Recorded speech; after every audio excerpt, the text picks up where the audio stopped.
The sixth edition of the Mostra de Cinema Kurd de Barcelona ended on Tuesday in Barcelona. The festival, which included both fiction and documentary films, brought the stories of Kurdish people to Barcelona once again this year, from the 10th to the 12th of December.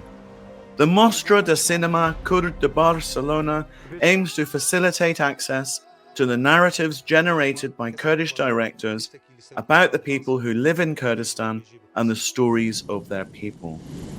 With the intention of becoming a showcase for the culture, traditions, and struggle of the Kurdish people, Azadi, a platform in solidarity with the Kurdish people,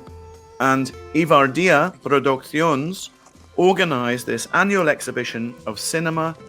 of Kurdish origin or theme.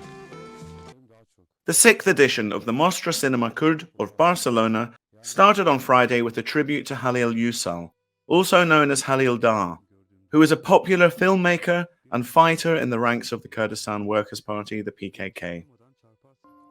The Mirror, directed by Halil Yüksel,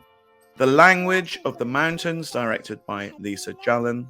The Hope of the Flowers, directed by Şeren Zerivan,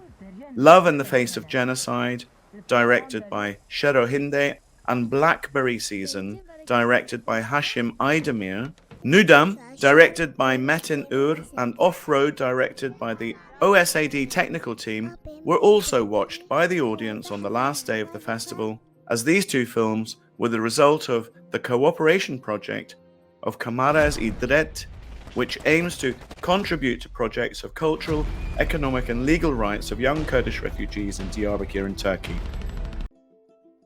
Many of the films in the festival are a snapshot of the movement of the Kurdish people, the struggle for women's liberation and social ecology as developed in the region, three pillars of the political paradigm that, based on Murray Bookchin's studies on libertarian municipalism, the leader of the PKK, Abdullah Öcalan, has incorporated into the policy of democratic confederalism.